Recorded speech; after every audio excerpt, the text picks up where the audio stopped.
1 number প্ৰশ্ন জাতীয় পতাকাৰ সমাজত থকা চক্ৰই কি সূচায় ইয়াৰ উত্তৰ হ'ল উন্নতি আৰু প্ৰগতিক সূচায় 2 নম্বৰ প্ৰশ্ন ভাৰতৰ জাতীয় পশু কি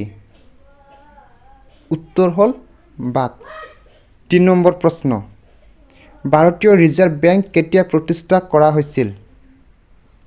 ইয়াৰ উত্তৰ হ'ল 1935 চনৰ 1 এপ্ৰিলত 4 নম্বৰ প্ৰশ্ন ভাৰতৰ জাতীয় চৰাই কি ইয়াৰ উত্তৰ হ'ল ময়ূৰ 5 নম্বৰ প্ৰশ্ন কোনে মহাত্মা গান্ধীক জাতিৰ পিতা আখ্যা দিছিল ইয়াৰ উত্তৰ হ'ল সুভাষ চন্দ্ৰ বোস 6 নম্বৰ প্ৰশ্ন লোকসভাৰ কাম-কাজ কোন ভাষাত চলে ইয়াৰ উত্তৰ হ'ল হিন্দী আৰু ইংৰাজী ভাষাত চলে 7 নম্বৰ প্ৰশ্ন ভাৰতৰ জাতীয় ফুল কি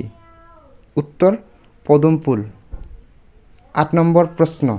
বৰ্তমান ভাৰতৰ প্ৰধানমন্ত্ৰী কোন উত্তৰ হ'ল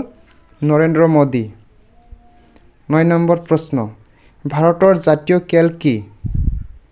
ইয়াৰ উত্তৰ হ'ল কাবাডী খেল 10 নম্বৰ প্ৰশ্ন বৰ্তমান অসমৰ মুখ্যমন্ত্ৰীজনৰ নাম কি উত্তৰ হিমন্ত বিশ্ব শৰ্মা 11 নম্বৰ প্ৰশ্ন ভাৰতৰ সৰ্বাধিক শিক্ষিত লোক থকা ৰাজ্যখনৰ নাম কি ইয়াৰ উত্তৰ হ'ল কেৰালা 12 নম্বৰ প্ৰশ্ন ভাৰতবৰ্ষত সেনা দিৱস কিমান তাৰিখে উদযাপন কৰা হয় উত্তৰ হ'ল 15 জানুৱাৰীত 13 নম্বৰ প্ৰশ্ন চীন ভাৰতৰ যুদ্ধ কেতিয়া হৈছিল উত্তৰ হ'ল 1962 চনৰ 20 অক্টোবৰ 14 নম্বৰ প্ৰশ্ন বায়ু সেনা দিৱস কোন তাৰিখে পালন কৰা হয় ইয়াৰ উত্তৰ হ'ল 8 অক্টোবৰ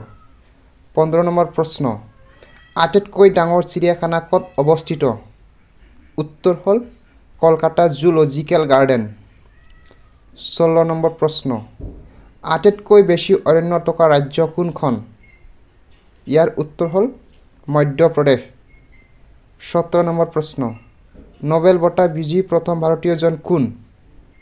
উত্তৰ হ'ল ৰবীন্দ্ৰনাথ ঠাকুৰ 18 নম্বৰ প্ৰশ্ন কৰ্ণাটক পুৰণি নাম কি আছিল উত্তৰ হ'ল মহীশূৰ 19 নম্বৰ প্ৰশ্ন বৰ্তমান ভাৰতৰ আটাইতকৈ ডাঙৰ চাহ বাগিচা কোনখন ইয়াৰ উত্তৰ হ'ল শোণিতপুৰ জিলাৰ মোনাবাৰী চাহ বাগিচা 20 নম্বৰ প্ৰশ্ন কিমান চনত মহাত্মা গান্ধীয়ে প্ৰথম অসম ভ্ৰমণ কৰিছিল ইয়াৰ উত্তৰ হ'ল 1921 চনত